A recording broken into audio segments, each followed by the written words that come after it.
The world today is facing a lot of uncertainty, with the rise in authoritarian leaders causing global instability and the high cost of living putting stress on families at home. It's important that we come together as leaders and as friends to look at ways to make our economies more resilient. Is he crazy?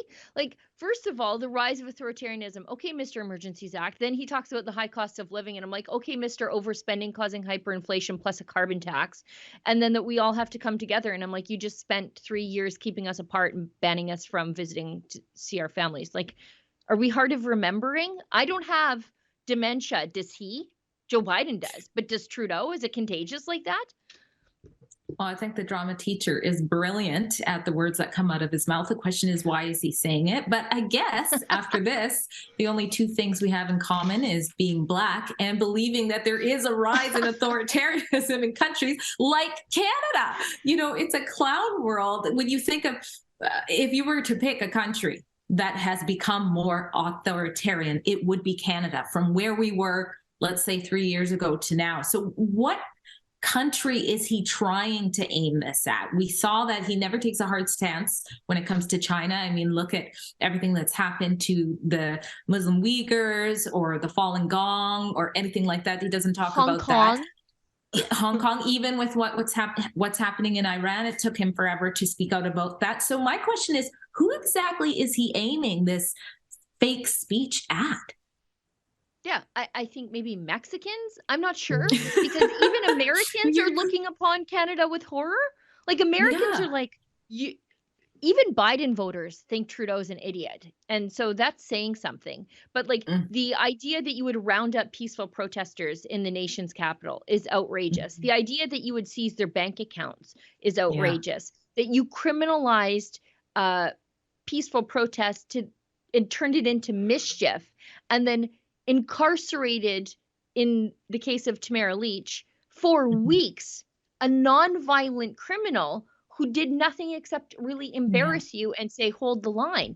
It's fascinating, the stuff that he can get away with. And like the CBC's like, yeah, good job, Trudeau. Yeah, you're fighting authoritarianism. Like, there's no criticism from the mainstream media on this whatsoever. But if you recall, he did do something very similar. He did a similar talk, and it didn't end well in the EU Parliament.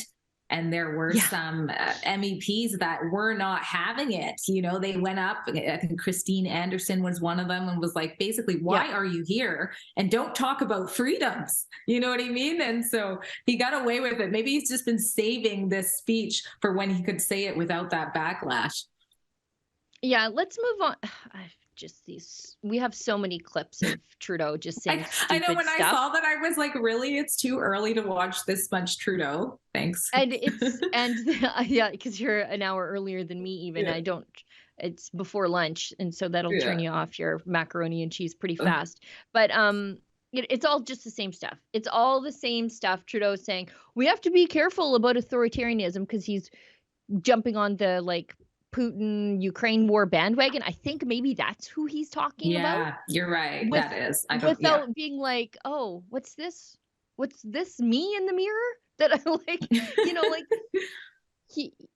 if Putin arrested peaceful protesters in Moscow, Trudeau would be one of the first people to jump up and say, oh my goodness, you have to allow for peaceful demonstrations against the regime.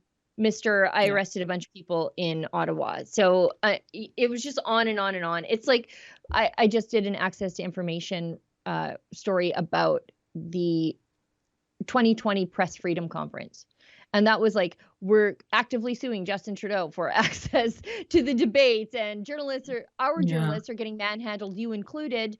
And he gives a speech about how, we have to protect journalists' access to positions of power. And I'm like, are you crazy? But I guess when you're speaking directly to the CBC, it doesn't matter, right? Well, and we just got at a period where, rights and freedoms didn't matter as well. And then he goes and starts talking about it all of a sudden, like he wasn't squashing them the whole time. Yeah, we should find out who was in charge during those times, Justin Trudeau. We should really hold that guy accountable.